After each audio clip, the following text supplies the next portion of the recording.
இந்த மாதிரியான கம்ப்ரஸரில் ஒரு 50 லிட்டர் கம்ப்ரஸரில் ரொம்ப எளிமையான முறையில் எந்த செலவுமே இல்லாமல் எளிமையான முறையில் பெயிண்ட்டை உங்களுக்கு பார்த்தீங்கன்னா ஒரு 40% மிச்சம் பண்ணி கொடுக்கும். ஏர் அப்படிங்கிறதுனால ஹாஃப் டேக்கு மேலே வேலையை எடுத்துக்கும், ஒரு நாள் வேலையாயிடும். அதுக்கு 750 ரூபா கூலி மட்டும் சொன்னாங்க. ஸோ நாங்கள் இப்போ ஒரே 1 லிட்டர் பெயிண்ட்டை வாங்கிட்டு கரெக்டாக அதை எவ்வளோ நேரத்தில் அடிக்கிறோம். எங்களோட கெஸ்ஸிங் என்னோட கெஸ்ஸிங் பார்த்தீங்கன்னா எங்கள் வேலை செய்கிற ஸ்டாஃப் தான், அவருக்கு இது வரைக்கும் பெயிண்ட்டை கையில் தொட்டது கூட கிடையாது. ஸோ அவரை வச்சே அடிக்க சொல்லலாம், பார்க்கலாம். அடிக்கிறத லைவாக முதல்ல ஆன் பண்ணுறது லைவாக காட்டலாம். இது யூஸ் பண்ணலாம். இதில் ஆயில் டைப் ஒன்று இருக்குது, இன்னொன்று வித்தவுட் ஆயில் இருக்குது. இந்த வித்தவுட் ஆயில் அப்படிங்கிறது நாய்ஸ்லெஸ்ன்னு சொல்லுவோம். இது பார்த்தீங்கன்னா சவுண்டு ரொம்ப கம்மியாக இருக்கும். ஃபுல்லாக அடிச்சிருக்க வீடியோ பார்த்துட்டு இருந்தீங்க, இப்போ அடிக்கிறது நீங்கள் பார்த்துக்குங்க. நீங்கள் இந்த மாதிரி தான் பார்த்தீங்க அப்படின்னா உங்களுக்கு பெயிண்டிங் எல்லாம் நீங்கள் ஏர் கம்ப்ரஸர் மூலமாகவே நீங்கள் அடிச்சுக்கலாம். உங்களுக்கு மேபி ஏதாவது ஆட்டோ இருக்குது, கமர்ஷியல் வெஹிக்கிள்ஸ் இருக்குது, எஃப்சிக்கு போகிறது அப்படின்னா நீங்கள் எதுவும் செலவு பண்ண வேண்டாம். ஒரு ப்ரெஷர்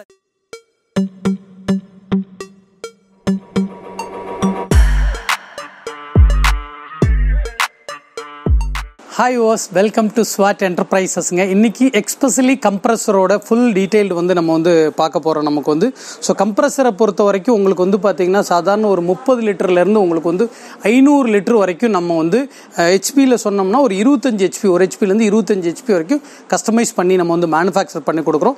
ஸோ எந்தெந்த கம்ப்ரஸர் யாருக்கு யூஸ் ஆகும் அப்படிங்கிற விஷயத்தை நம்ம இப்போ பார்க்கலாம். உங்களுக்கு ஏன்னா கம்ப்ரஸரில் நிறைய வெரைட்டி இருக்குது. அந்த கம்ப்ரஸர் எந்த கம்ப்ரஸர் எடுத்தால் யாருக்கு யூஸ் ஆகும், எப்படி அவங்களுக்கு அது ஒர்க் ஆகும் அப்படிங்கிறத நம்ம பார்த்துடலாம். உங்களுக்கு ஸோ இங்கே இருக்கிற கம்ப்ரஸர் எல்லாமே பார்த்தீங்க அப்படின்னா சாதாரணமாக பெயிண்ட் ஒரு ½ அன் ஹவர் 1 ஹவர் நான் பெயிண்டிங் ஒர்க் பண்ணுவேன் அப்படிங்கிறவங்களுக்கு இந்த மாதிரி கம்ப்ரஸர், இல்லை நான் 2 வீலருக்குலாம் ஏர் பிடிக்கிறேன், சின்னதாக வீடுகளில் போய் பஞ்சர் ஒட்டி கொடுக்குறேன் அப்படிங்கிறவங்களுக்கு இந்த மாதிரி கம்ப்ரஸர் இருக்குது. ஸோ இதெல்லாம் ஆயில் டைப் கம்ப்ரஸர்லேயே பார்த்தீங்கன்னா இது இமிடியட்டாக ஒரு டேங்க் ரொம்பறதுக்கு 4 நிமிஷம் ஆகும், ரீலோட் ஆகிறதுக்கு 1 to 2 நிமிஷம் ஆகும். அந்த மாதிரி ரொம்ப ஷார்ட் டைமில் ஏர் ஃபில் பண்ணணும், டைம் எடுக்கணும், ரொம்ப கம்ஃபர்டபுளாக சின்னதாக யூஸ் பண்ணணுங்கிறவங்களுக்கு இது யூஸ் பண்ணலாம். இதில் ஆயில் டைப் ஒன்று இருக்குது, இன்னொன்று வித்தவுட் ஆயில் இருக்குது. இந்த வித்தவுட் ஆயில் அப்படிங்கிறது நாய்ஸ்லெஸ்ன்னு சொல்லுவோம். இது பார்த்தீங்கன்னா சவுண்டு ரொம்ப கம்மியாக இருக்கும். பட் நம்ம ரஃப் யூஸ் பண்ணுறவங்களுக்கு அதிகமாக பார்த்தீங்க அப்படின்னா உங்களுக்கு ஆயில் டைப் தான் யூஸ் ஆகும். இது யாருக்கு யூஸ் ஆகுன்னா, ரெசிடென்சியல் ஏரியாவில் வச்சிருக்கிறேன் நாங்கள் எங்கள் பர்சனல் யூஸுக்குன்னு வச்சிருக்கிறோம். ஸோ அந்த இடத்துல நாய்ஸ் வரக்கூடாது அப்படிங்கிறவங்களுக்கு பார்த்தீங்கன்னா சின்ன சின்ன விஷயங்களுக்கு நீங்கள் ஏர் ஏதாவது ப்ளோ பண்ண மாதிரி அடிக்கிற மாதிரி இருக்கிறது, ரேடியேட்டர் கிளீன் பண்ணுறவங்களுக்கு அந்த மாதிரி உள்ளவங்களுக்கு இது இந்த மாதிரியான கம்ப்ரஸர்ஸ் யூஸ் பண்ணலாம். ஸோ இந்த கம்ப்ரஸர், இங்கே இருக்கிற கம்ப்ரஸர் இது எல்லாமே பார்த்தீங்கன்னா எங்களுடைய ஓன் மேக்கில் வரக்கூடிய கம்ப்ரஸர். இது 55 லிட்டரில் இருந்து உங்களுக்கு பார்த்தீங்கன்னா ஒரு 500 லிட்டர் வரைக்கும், ஒரு ஹெச்பிலேருந்து 25 ஹெச்பி வரைக்கும் உங்களுக்கு கஸ்டமைஸ் பண்ணி கொடுக்கலாம். இதில் பார்த்தீங்க அப்படின்னா உங்களுக்கு சிங்கிள் பம்பில் உள்ளதில் இருக்குது, டபுள் பம்பு உள்ள மாதிரியும் இருக்கிறது. ஸோ இதில் நீங்கள் சாதாரணமாக அதே மாதிரி பெயிண்ட் அடிக்கிறதா இருக்கும், ஏதாவது உங்களுக்கு நிமாட்டிக்கில் யூஸ் பண்ணி ஏரில் நட்டு போல்ட்டு கழறதா இருக்கட்டும், இல்லை காரு லாரிக்கு ஏர் பிடிக்கிற வரைக்கும் பார்த்தீங்கன்னா டிஃப்ரெண்டான வேரியேஷனில் போகுது. சாதாரணமாக ஒரு 55 லிட்டர்லேருந்து 170 லிட்டர் வரைக்கும் எடுத்தீங்க அப்படின்னா அது பார்த்தீங்கன்னா உங்களுக்கு ஒரு 2 வீலர் காருக்கு ஏர் பிடிக்கிற மாதிரி இருக்கலாம், இல்லை அந்த ஏர் வச்சு கார்பெண்டரில் க்ளீன் பண்ணுற மாதிரி இருக்கும், நிமாட்டிக் நட்டு போல்ட்டு கழற அளவுக்கு இருக்கலாம். ஓரளவுக்கு பெரிய லெவலில் வேணும் அப்படின்னா குறைஞ்சபட்சம் ஒரு 200 லிட்டர்லேருந்து நம்ம போனோம்னா தான் நிமாட்டிக் யூஸ் பண்ணுறதா இருக்கட்டும். ஸோ அதே பார்த்தீங்கன்னா 200லேருந்து 350 to 400 லிட்டர் வரைக்கும் போகிறப்ப 3.5 ஹெச்பி 4 ஹெச்பி போகிறப்ப லாரிக்கு எல்லாம் காற்று பிடிக்கிற அளவுக்கு பண்ணலாம். பட் நம்ம என்ன பண்ணுறோம் அப்படின்னா, லாரிக்கு ஏர் பிடிக்கிறது ஹை ப்ரெஷர்னு சொல்லுவோம். ஹை ப்ரெஷர்னா இப்போ பாருங்க, இங்கே 2 பம்ப் இருக்குது, இதுக்கு 2 இருக்குது பாருங்க. இந்த 2ல் ஒரு பம்பு பெருசாக, ஒரு பம்பு சின்னதாக இருக்குது. இந்த மண்டை பார்க்கலே தெரியும். அது இப்போ அப்படி இருந்துச்சுன்னா அது ஹை ப்ரெஷர்னு சொல்லுவோம். இந்த ஹை ப்ரெஷர் 220 லிட்டர்லேயே நாங்கள் பண்ணுவோம். அதாவது ஒரு 300 லிட்டர்லையும் ஒரு 3 ஹெச்பிலையும் போட வேண்டியதை 2.5 ஹெச்பிலேயே போட்டு 220 லிட்டர்லேயே டேங்க்லேயும் 80 லிட்டர் உங்களுக்கு குறையுது, ஹெச்பிலையும் 1.5 ஹெச்பி 1 ஹெச்பி குறையிற மாதிரி போட்டு உங்களுக்கு லாரிக்கு ஏர் பிடிக்கிற வரைக்கும். இப்போ லாரிக்கு ஏர் பிடிச்சிட்டாவே அதுலேருந்து கம்ப்ளீட் எல்லாமே பண்ணிக்கிற மாதிரி இருக்கலாம். ஸோ அந்த மாதிரியான இந்த மாதிரி கம்ப்ரஸ் இதை பொறுத்த வரைக்கும் உங்களுக்கு டேங்க்லாம் பார்த்தீங்கன்னா உங்களுக்கு நீங்கள் கஸ்டமைஸ் பண்ணுறோம். உங்களுக்கு 3.5 mm போதுமா, இல்லை 3 mm வேணுமா, 4.5 mm வேணுமா, என்ன மாதிரி சொல்கிறீங்களோ அதுக்கு தகுந்த மாதிரி நம்ம டேங்கை உங்களுக்கு பண்ணி கொடுப்போம். மெயின்டெனன்ஸ் அப்படிங்கிறது இதில் எந்த ஒரு இதுவுமே கிடையாது. ஃபர்ஸ்ட் டைமாக இருந்துச்சு அப்படின்னா மட்டும் முதல்ல எடுத்த உடனே ஒரு 70 மணி நேரத்துக்கு ஒரு தடவை ஆயில் மாற்றிடுங்க. அதுக்கடுத்து நீங்கள் ஒரு 150 மணி நேரத்துக்கு 2 தடவை ஆயில் மாற்றினீங்கன்னா போதும். அதுக்கப்புறம் நீங்கள் அதே டைமிங்கை கண்டினியூ பண்ணுற மாதிரி தான் உங்களுக்கு இதை பொறுத்த வரைக்கும் எம்சிபி வச்சு யூஸ் பண்ணுறதா நமக்கு யூஸ்ஃபுல்லாக இருக்குது. ஏன்னா சிங்கிள் ஃபேஸில் இருந்துச்சுன்னா நாங்கள் அது மேலே ஒட்டியிருக்கோம் பாருங்கள். 6 amps வரைக்கும் எம்சிபியை போட்டு வந்து நீங்கள் வந்து யூஸ் பண்ணலாம். இப்போ எதுக்காக இந்த எம்சிபி அப்படிங்கிற பட்சம் நீங்கள் ஒரு லாங்கில், ஏன்னா நாங்கள் வெளியே அதர் ஸ்டேட்டுக்கு அதிகமாக பண்ணுறதுனால ஒரு மோட்ரு வந்து அடிக்கடி ஆஃப் ஆகுது அப்படின்னா அது வந்து அங்கே உள்ள கரண்ட் பிரச்சனை. எப்பயாச்சும் ஒரு தடவை எம்சிபி ட்ரிப் ஆகுதுன்னா மிஷினில் பிரச்சனை. எம்சிபி ட்ரிப் ஆகிடுச்சு அப்படின்னா அது நம்ம மிஷினில் ப்ராப்ளம் இருக்குங்கிறத கண்டுபிடிச்சிக்கலாம்.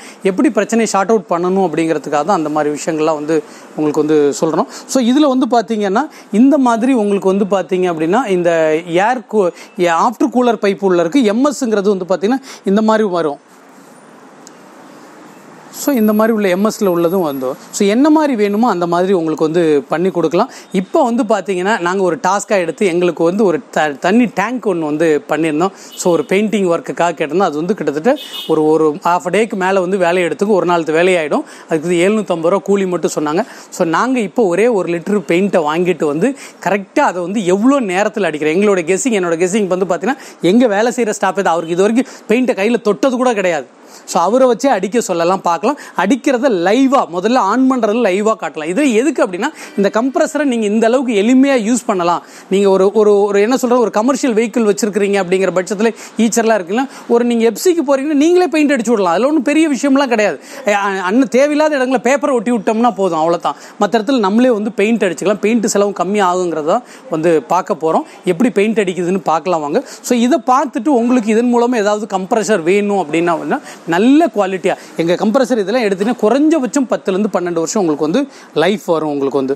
ஸோ அந்த மாதிரி வேணும் அப்படிங்கிறவங்க தாராளமாக ஸ்க்ரோலிங்கில் நம்மளுடைய பிராண்டு பற்றி பார்த்தீங்கன்னா ஈரோ ஜெட் அப்படிங்கிற பிராண்டு பேரில் தான் வந்து நம்மளுடைய எல்லா ப்ரெஷர் வாஷர் ஆகட்டும், கம்ப்ரஸராக இருக்கட்டும், எல்லாமே வந்து நம்ம வந்து அந்த பிராண்டில் தான் வந்து பண்ணிட்டு இருக்கிறோம் உங்களுக்கு வந்து.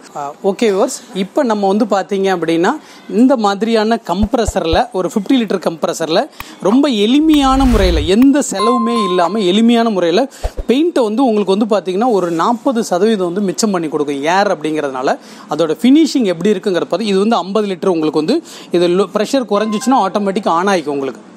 ஓகேங்களா? இப்போ பாருங்கள், இந்த பக்கம் ஏற்கனவே ஃபுல்லாக அடிச்சிருக்க வீடியோ பார்த்துட்டு இருந்தீங்க.